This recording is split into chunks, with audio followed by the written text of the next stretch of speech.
Hello ladies and gentlemen, Tevaron here and welcome back to West of Loathing. Why, this isn't where we left off in the last episode. You, my most observant friend, are correct.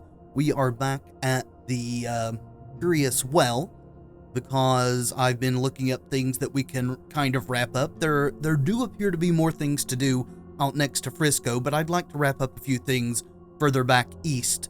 Some of these things are rather obtuse, and I'm fairly sure we could have figured them out just pounding our head against it and grinding through, but I'm going to be using a bit of a guide for some of this. I hope you're okay with that. I just don't feel like devoting the time that it would take to figure out some of these things. And I'm not really wanting to do a full completionist run of this game. I just don't feel like devoting that much time to it. I am enjoying the game, don't get me wrong. It's just that there are other things that I want to do eventually. So we were grinding over there for punch cards. Let's go to the education facility. See if we can further our understanding of the El Vibrato language. Small punch cards don't teach us anything anymore. Yeah, okay. Well, let's just do the large one. Initialize teleporter Roberto. Okay.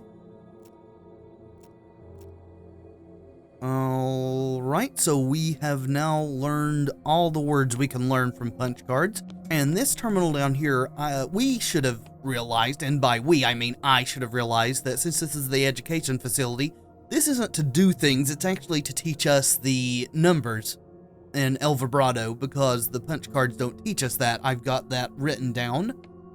And so now we are going to go to the auditory nuisance containment, because what do we do with things that make music? Well, we make them part of the band in Dirtwater. Alright, so we're wanting to send him to Dirtwater to be in the band, and that is in the far southeast. So I'm not sure if this is different every time. The little guide I'm looking at here doesn't actually say, but it instructs me to pick things, and then this is supposed to tell us how far we're off. So let's try South Hota, which is the example it gives, which is South 5, and then East Anon, which is East 2, and Stasta, so we're off by 1 on each of those. So maybe South 6 and East 3. Try again. South 6, which is Poo-Poo, and then East 3, which is Nichabu, and so South, we're still off by 1. How is that possible? East is correct, because it's not giving us an adjustment. How can it still be off by 1? Oh, wait, no, we went South 4. Hota is 4 and not 5, so we need Onkaboo's. Try again. So 6, and then Nichabu, 4. The terminal beeps, and the boopy floating guy behind you disappears in a puff of glowing squares. Gosh, wonder where he went. He went to Dirtwater. Excellent. And then we want to make our way, that's really all we can do in this sort of facility, to the other area that was kind of confusing us, which is the Curious Cops. And here,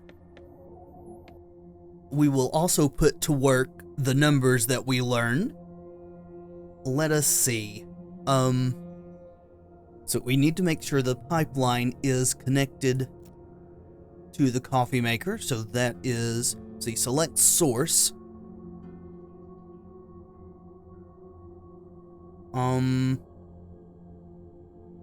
So we can pull from the municipal toilet system. That seems horrible. But perhaps that's the only thing that provides fluid. Let's try that. Select destination. Coffee maker. So hopefully that works. then we need to set our refreshment to 5, which is Ankaboos, and our temperature to 6 poo-poo, and it's already there. Let's try that. Alright, so I guess that worked. We got a perfect cup of coffee. Speed by 9 and maximum AP by 3. Let's just try to forget that we hooked the system up to the municipal toilet to get our fluid, right? Yeah, and that's pretty much all that we can do in here. So I guess now there's one other place I want to go, which is the West Pole. Apparently this thing with the rock down here, yeah, this is a little distracting. Let's go ahead and fight this thing. Attack, and shoot, and kill Alice, and attack, and you're dead. Yeah, still smoldering leather, still not getting any infernal. Anyway, the single rock over here that wanted us to input something is apparently a thing they meant the community to solve together because it's very obscure. In any event, the thing that we're supposed to whisper to it is 5 piles, which is, I guess, referring to the piles of rock here. With a rumble of shaking earth, the rock rises out of the ground, revealing itself to be the tip of a stone obelisk.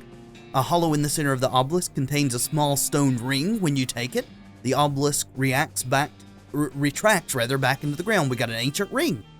Plus 2 AP, 6 Moxie, and 6 armor. This ancient ring, cut and polished from a single agate, is engraved with the petroglyphs for good job. Wow, crazy. Thanks. I don't think that's better than our meat ring at the moment. I mean, it would be better stat-wise, but that is all that I think I'm going to devote time to over here. We did find a stone, so let's go back to the jeweler's cabin, see if he can make something from that, and then we'll just commence to wandering around over here and discovering new places.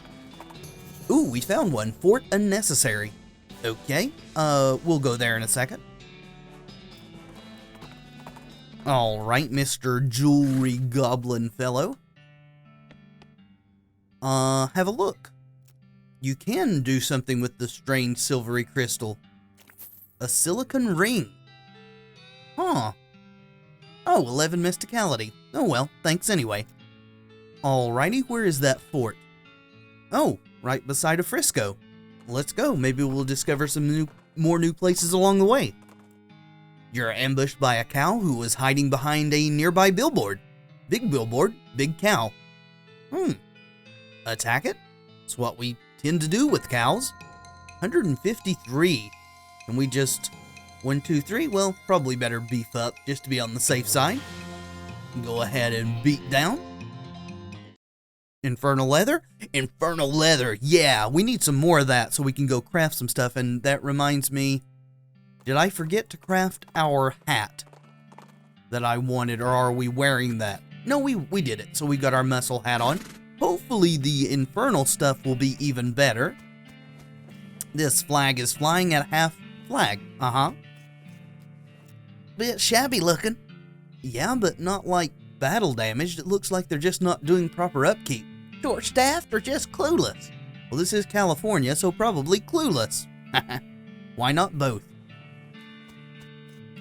Somebody arranged these cannons haphazardly and left them out in the rain.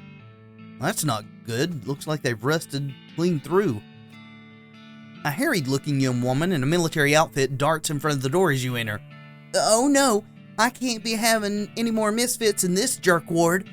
You can either swear to me that you're halfway competent, heck, even a quarter competent, and that you'll help sort out this crew of no-hopers, or you can turn back around and march double time. Sure, I'll help you. What's your name? All right, I'm gonna hold you to that promise. Come on in. I'm Captain Harriet Davenport. Well, my name's Tevaron. What's the problem, Cap? Problems? Welcome to Camp Fubar. That makes sense. Where all the Army's idiots and rejects are sent so they're out of the way. I have had it up to my eyeballs trying to run this place. Please help these morons figure out their malfunctions so they can muster on out of here and leave me in peace. Can you give me some details? You'll need to talk to them individually for more information, but the brief is, We got a scout who's as blind as a bat, a cook who can't figure out how to make corned beef hash on toast, a guy who can't load and fire a cannon without it blowing up or maybe shooting backwards, a guy who somehow, and I can't for the life of me figure it out, is too bow-legged to ride a horse, and a kid who was sent here because he can't figure out how to tie a bow tie. Oh, and just to put the icing on the cake, we have infinite goblins living in our storage shed. Sounds like a experience grinding location. Wow. Okay, I begin to see the scope of your complaint. Pal, you are not just whistling Dixie. So what'd you do to get sent here? You can hear her teeth grinding as she growls at you. Do not ask. Okay, well, I'll just take a look around then. Let's use our binoculars that we bought. And we didn't find anything we didn't already know about. Does that mean we found everything? Did we waste our binoculars? This guy squints real hard at you as you approach. Howdy, do I know you? Your fuzzy silhouette don't seem familiar. Nope, I'm just passing through. What do you do here? Well, I'm supposed to be a scout, but I went and broke my only pair of glasses. Without them, I can't see a dang thing. Oh! That's why we couldn't use our binoculars, because we're supposed to give them to this guy, I guess. He takes the binoculars and peers at you through them. Well, I'll be. They ain't half bad. He climbs up to the top of the watchtower and looks around. They work. I can see a dang thing. Hooray! Great! Well, that was an easy fix, wasn't it? All these military places have combination buildings. Let's check out administration/mess hall. There's a nameplate, until it went away, on the desk that says General What's-His-Name. Investigate? The desk is basically empty, but you do find an old medal discarded in one of the drawers. You got an item, Medal of Adequacy. What a perfectly normal thing to find. This medal was awarded to General Francois What's-His-Name for his wholly undistinguished service. This item goes on your lapel. Holy moly, +7 to all our M stats? Well, that's definitely better than the brooch we're wearing, right? Yeah, by a country mile. Let's do that then. Nice. And, what's your problem, sir? Howdy. What's wrong? Aw, gee willikers. I had a pretty good job as the General's personal assistant, but I got fired and reassigned here. Well, what happened? Everything was great at first. I'm pretty good at scheduling and I can write shorthand, and I'm an A+ boot polisher. But then the General went and decided he'd look more serious and sophisticated with a bow tie, and he expected me to do the tying for him. No good then? Nope, I can do a sheep shank and a bowline and a clover hitch, but for the life of me, I can't get a bow tie to look right. The General sent me out here with one to practice on and said not to come back till I got it. Okay, I guess it's just our moxie. Let's teach him. Okay, here, grab the two ends like this, right? You want this side a little shorter, and that end crosses over top and then under and up, and while the other side does this sort of zigzag, see? Then you bring the upper bit straight down and back around, and it folds under there, and then you pull them tight. Got it? I think so. Let me try. The two of you go back and forth a few times until he finally gets it right without poking himself in the eye. I think I got it. Thanks a lot. Wait till I show the General. He runs out of the building waving the bow tie in the air. Good luck, sir. Can we gussy up a bit? Nope, just shoot ourselves a wink. It would be cruel to loot these people's supplies. When has that ever stopped us? I guess this is the cook. Howdy, Private. Cooker. How appropriate. Well, it would be if I knew how to cook it, like, even a little bit. What seems to be the trouble? We've only got 2 ingredients here, and I cannot for the life of me figure out how to combine them. Well, what are the ingredients? Corned beef hash and toast. Huh. Try to help him with a metaphor? What if you thought of the toast as a shingle? He nods, seeming to understand where you're going with this, and think of the corned beef as shinola. I don't know what shinola is, but...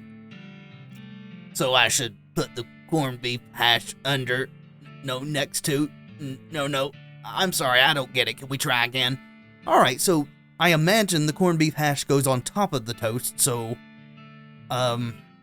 How do we do that? A road map? And think of the beef as a hole in the ground? Nope. Let's try again. A shoe? And a corncob pipe? You can put the pipe in the shoe, I guess? Okay, no. I don't see how some of these relate to each other. Let's try the shingle again. Start with a shingle. And then the hash as a corncob pipe? Okay, I'm not getting this. So I guess we just brute force it, right? So a shoe and a corncob pipe. A shoe and shinola. Uh-huh. Oh, it's not shinola, it's shinola. It's shoe polish. I should have just looked up what shinola was and then I would have gotten it. Alright, well, never mind. We got there in the end, all in a day's work. Must be a brand name of shoe polish, maybe? Or just a term for shoe polish I've never heard before? We shouldn't take their food, except there's almost no one here now, so would they even care? Are you the last one? No, there's another one over here. That's the guy that can't fire the cannons. This is the too bow-legged to ride a horse. Okay. Howdy, they call me Private Bowlegs. Well, I can see why. You seem uncomfortable. You ain't kidding. Look at my legs. They're bent so far out that I can't hardly touch both knees at once. Walking hurts like a dickens. The captain said it keeps you from riding a horse. Yep, they're too wide. Horse slips right out between them. Huh. Maybe a fat horse? I think I could ride a mule, though, what with them being a tad lower to the ground. Let's just bend his legs back. You don't need a mule. This is fixable. Hold still a minute. Huh? Okay. With some grunts from you and some cries of pain from him, you normalize his legs. Ow, great jumping Jiminy, man. Oh, don't be a baby. They're much straighter now. I guess I can't deny that. He winces as he mounts the nearby horse and rides out of the camp. Glad to help. Sorry it hurt so much. Hey, cannon boy. What's the haps? Oh, I'm supposed to be a cannoneer, but I'm terrible at loading cannons. They always explode, except not the way they're supposed to explode, or else they don't explode at all. Huh. The only time I ever got one to fire right, the cannonball knocked my sergeant's hat off, and he was standing behind me. I still can't figure out how that happened. So they assigned me to this loser squad and said I can't report back for proper duty until I figured out how to load a cannon right. Alright, well, we could train him with mysticality, or we could just give him cannon loading for idiots, so let's do that. Here, maybe this'll help. Oh, huh, well, let's see. He flips through the pages, which have big numbered diagrams. Oh, you take the stick back out before you put the cannonball in? Well, that certainly sounds easier. Yeah. He carefully follows along the directions in the book and successfully fires a cannonball over the wall of the fort. I did it. Wow, great. Thanks a lot. I'm going to go get my new assignment right away. Might want to hold on to that book. I don't trust you to remember how to do what you've just learned. Good luck, though. Well, there is one cannon that's not been exploded. What's in here? A sign on the front says, "Important gun storage, no goblins." Alright, the infinite goblins. You open the door a crack and take a peek. Naturally, that shed is crammed full of goblins to the ceiling. They're barely recognizable as individual goblins. You try and talk to them, but they're just babbling insanely. So do we have to clean this out, or is this just a grinding thing like we thought it was? Well, let's 1, 2, 3 them. Probably going to be more every time. More goblin consumables. Yeah, 2 this time. Okay. Well, we don't even need to beef up, really. The old 1, 2, 3 gets it done just on its own. Of course, Alice gets killed. I'm honestly not real high on grinding this, but I guess I'll do it for a few minutes and I'll see you guys when I'm done. Alright, that's about all the grinding I can take, mostly because those goblins are super tough, even buffing ourselves using every bit of capacity that we can. They're really rough, just barely survived using consumables. However, we did get a bunch of XP, and I even spent some on Gumption and Glamour trying to get our capacity up, but as you can see, the next level still isn't going to up our spleen or liver capacity anymore. Level 10 of Grit doesn't up our pain tolerance either, so that's not super great. However, we do have 2,000 experience left to spend. Yeah, I don't think I want to max out Dickerin. Just doesn't seem to be worth it. Let's beef up to max, and then see what we can do with first aid here. Got it to max, so we can go ahead and level the old 1, 2, 3 to level 4. And, yeah, I think that's going to do it for now. And we should be done. I wonder if we get a reward from this lady over here for helping her out. Great job. That's everyone dealt with and out of here. And that means I'm finally out of this hellhole too. If we ever cross paths again, I really owe you one. Captain Davenport frisbees her clipboard, snaps you a salute, and marches out of the fort. All in a day's work. Sweet. So we don't have a new place. Will we have just as much luck wandering down here as we would like wandering at the jeweler's cabin for up through here? I guess we can only try and see what that brings us. The hair on the back of your neck stands up as you realize you've ridden out into the midst of a herd of ghostly floating cowheads. You've heard that some ranchers... Okay, we've had this encounter before, let's fight them. Alrighty. Well, beef up. And beat down. Yep, everything over here is so much stronger than it was back across the canyon. Which I guess stands to reason. It just feels weird not to have godlike power of battle anymore, you know? Rest in peace, cows. If we could farm ourselves up some more Infernal Leather, we might be able to outfit ourselves well enough to be doing a bit better. A large man with a large hammer interrupts your journey by leaping out from behind a rock and shouting, "You damn ghost won't get me! I'll hammer you back into the grave where you belong." Well, that's a new one. Intimidate him. Please don't scroll off the screen. You stand up in your stirrups and point at the man angrily. "Fool, your mortal hammer cannot touch my ghostly incorporeal form. Begone lest I wrench thy spirit from its meaty shell." What? Boo. Ah! He faints dead away. After checking to make sure this isn't literal, you take his sledgehammer. You know, just to make sure he doesn't hurt anybody with his weirdo ghost mania. Construction sledgehammer? Oh, it's a sledgehammer, and it wants to be your it. That might be a replacement for Bletchcalibur, finally. Wait a second. Let's see. Click the right thing. Bletchcalibur is 12 to 15 and 6 muscle, 16 to 19 and 8 muscle. Yes, sir. Well, Bletchcalibur, you served us well for a very long time. Sad to see you go, but we always are in the mood for upgrades, and I'm going to travel over to the jeweler's cabin and try over there for a bit. You ride past a woman who is running along the desert trail on foot, and although I say running, it's a slow run with an odd loping gait. She's oddly dressed too. No hat, just a thin strip of fabric tied across her forehead, light clothing, and strange soft-looking boots that barely even come up to her ankles. Everything all right? Are you running away from something? Something pretty slow, like maybe a desert tortoise, or... No, I'm jogging. What? Jogging. I invented it. It's like slow running. Where I'm from, we just walk. It's better exercise if you go faster. Not fast enough to actually get away from anything, though? But full-out running wears you out. That isn't as healthy. It's healthier than being eaten by a bear. Look, I'm not being chased by bears. I've never been chased by a bear. Yes, that's obvious. You're alive and not mangled lumps. This is about physical fitness. Bears aren't an issue. Okay, you're right. Thank you. There aren't many bears out here in the desert. A pack of coyotes, though, you'd be in real trouble. This is a very frustrating conversation.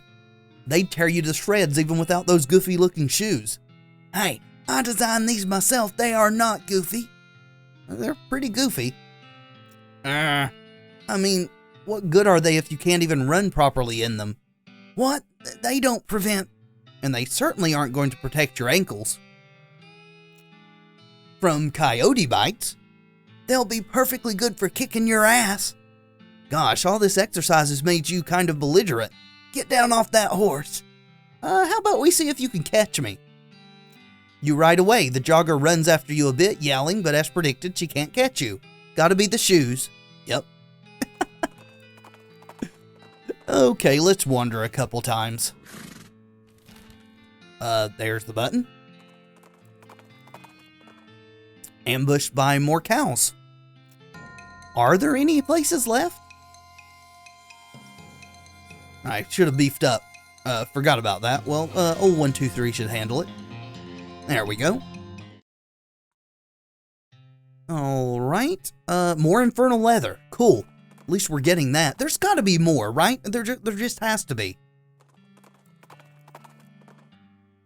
More El Vibrato stuff. Having trouble finding new places though, aren't we? I'm just getting lazy, sorry.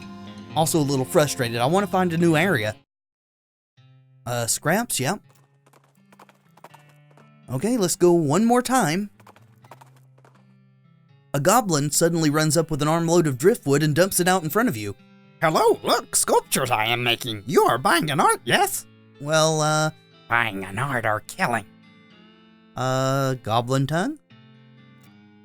Okay, how much wanting for one of these art? 300 meats. And haggle with them. 300 meats is crazy price, I haggling. 200 meats or killing. Weapon, a hat, or a shield? Do we only get one choice? I mean, we just got a new weapon that's pretty good. A shield? +4 armor? Nah. Oh well. You give the goblin 250 meat and pick up a, well, any piece of driftwood can be used as a shield, right? I guess so. That's disappointing. Come on, give me a new place map. Just more encounters. A thin stream of smoke over the next hill indicates a nearby campfire, so you decide to check it out. Turns out instead to be a man strolling around nonchalantly. He's wearing a top hat which is on fire. Hey mister, your hat's on fire. Yeah, I know. You don't seem particularly bothered by it. Well, I don't think panicking would solve anything. I guess you have a point. So, of sorts. So what's your deal? My deal? Well, I'm an artist. Like a goblin artist? We just met one of those. So, is this some kind of performance art thing? Huh? Oh, you mean the hat. No, it's just a coincidence. I'm a painter. So, can we convince you to take the hat off? Mister, you need to take that hat off. You'll roast your brain. Perhaps, but think how handy it will be for reading at night. Shout at him until he takes the hat off. Buddy, I have a nigh inexcusable capacity for violence. And for your own good, if you do not take that hat off, I will punch you in the head until it comes off on its own. Goodness gracious, that seems quite unnecessary. If I have to beat the crap out of you to save your life, that's a sacrifice I'm willing to make. Very well, if you feel so strongly about it, I suppose I have no choice. Here, you may keep it for yourself. Burning top hat? Mysticality, of course it is. Alright, well, I do think there's got to be a few more places to explore. The fact that we're just now getting the smoldering leather seems to speak to that fact, but maybe I'm wrong. But in any case, I'm at my wit's end for this particular episode, so I guess we will continue trying to find new places in the next one, and if none reveal themselves, I suppose we'll go watch the final cutscene and see what that's about. So thank you so much for watching. I do hope you've enjoyed the video. If you have, let me know in the comments, and by leaving a like below, it really does help out tremendously. And of course, subscribe if you'd like to see more in the future. I have been Tevaron, and until next time, friends, be excellent to each other.